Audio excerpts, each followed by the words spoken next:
Okay, let's see how we did in terms of fit. Here is the hole we're covering up. Here are the bolts that those relief holes are meant for, and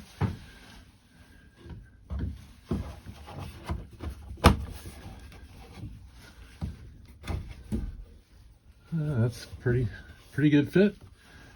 No, this edge isn't straight over here, but you know, that's okay.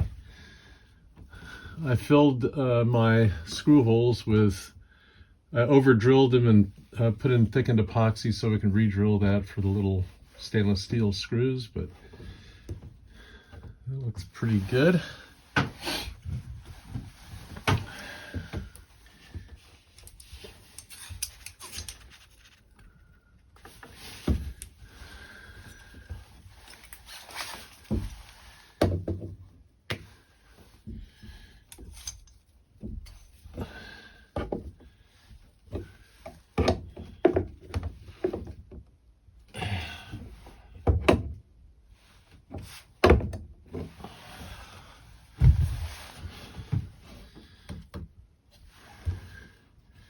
We're pretty much flush right here. We're a little proud over here, but you know, I think that has to be, this is very thin already, and the mass partner extends out over this bulkhead partition.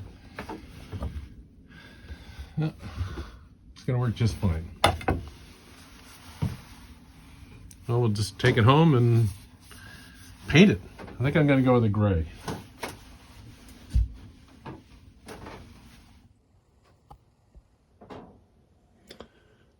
All right, well, these are the screws that hold this piece up against the cabin top, and now that I've checked the fit, I had filled the holes, I'd over-drilled the holes, filled them with thickened epoxy, and now I've drilled those out, so now these screws will sit inside of epoxy. We protected the plywood inside. Okay, now we're gonna start painting.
figured if I was going to do all this grinding and sanding and making all that dust, I'd just soon do it outside and on a nice day as well.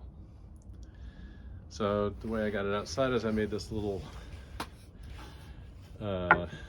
moving fixture, which has got metal pins that go into the, what do you call them, the gudgeons, the little holes that the gudgeons go into. I don't know what the name of that is. I'm a sailor, not a rower. And I dragged it out so that the edge of the boat wasn't dragging on the ground. It seemed to work pretty well. And I've kind of been over most of the starboard side of the boat. You can kind of see down at the end, I haven't gotten down there. First thing I did was I sort of ground out these holes in the bow on the outside. I'll have to do the same on the inside. And, you know, getting these down to solid material to do the repair. It always seems funny to make a small hole into a big hole in order to fix it. That's what you do. I did discover something really encouraging, which is that these spots, you can see, remember I mentioned this is a delamination. Well, that turns out not to be the case. It turns out that this is just that piece that on the inside is just thicker here. So this is sound material, so I'm gonna have to get rid of that. I was thinking I was gonna have to grind away the delamination and relaminate it, but that's not the case. A couple of things that I've noticed. I still have not addressed the skeg. I'll get to that soon. But as I went around the hull, I found lots of little spots like these little spider cracks in the gel coat, which I think are impact cracks, maybe even impact from the inside in some cases. But there were lots of those all over the hull. And there were several all up in here, but they're sanding away okay. So we're gonna have to do some fairing, I think, on here. There's some dings like on the chine here and a couple of significant scratches like this, big deep scratch. And I'll kind of feather the edges of this and fill it in with epoxy or fairing compound or something like that. The gunnels where the rub rails went are cleaning up nicely just with sanding. So this is all going well. And it's a nice pleasant day to be outside, so yeah. I like my little moving fixture that allows me to move the boat single-handed.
last time I was working on the boat, I had it outside, upside down on sawhorses, and I did a lot of sanding and grinding out there because, you know, may as well send all the dust to the neighbors instead of collecting it inside the basement.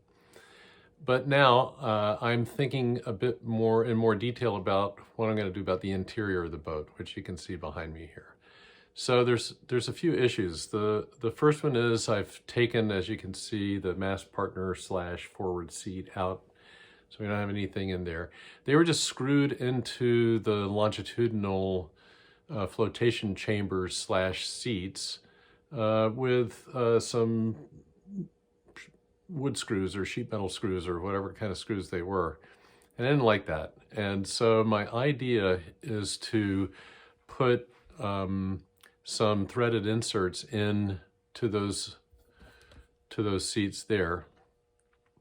Maybe 2 for the rear seat, 2 for the front seat. And now also, you know, we have the oar locks, aft and forward oar locks. And so the seating position for the rower, and as I had mentioned before, I'm planning to put a middle seat in, really needs to be in 2 different places depending on which of those oar locks are in use. You know, if we have another person in the boat, I would probably use the aft oar locks and put a passenger up front. If I'm alone in the boat, I would probably use the forward oar locks, and that would keep the boat more balanced. And so my idea is to make one seat and allow it to be movable between those 2 different positions. And the way I'm thinking about doing that is that if I have 3 evenly spaced threaded inserts that are in the edge of the seat along here, then I can move the seat between the aft 2 and the forward 2. So that would sort of depend, and I have some measuring to do between the oar locks. I need to know how far the seat needs to move, and we can figure out the spacing of those inserts. But I'd also like to put, you know, the inserts and be able to attach the wooden seats, the athwartship seats, without penetrating this flotation chamber. So the idea there is that I want to put some kind of a longitudinal backing board of some kind inside the flotation chamber. Then I can seal up all these little ugly little holes that were there for the other seats. In order to do that, I'm going to cut a hole in the side of the flotation chamber so that I can access the inside to put those backing plates in. And on the front, I think I'm going to put an inspection port, maybe one with a wet bag, on either side, and that'll have some additional utility for carrying, you know, wallets and keys and stuff like that. So I'm going to measure and figure out where those access ports need to go. I'll cut the holes in the side, and the ones that I cut in the side of the flotation chamber, I'll just repair with fiberglass because, you know, I theoretically can do that now. And the ones in the top, I'll cut round holes, and those will be filled with the inspection ports. So let's get some measuring done and figure this all out in some more detail.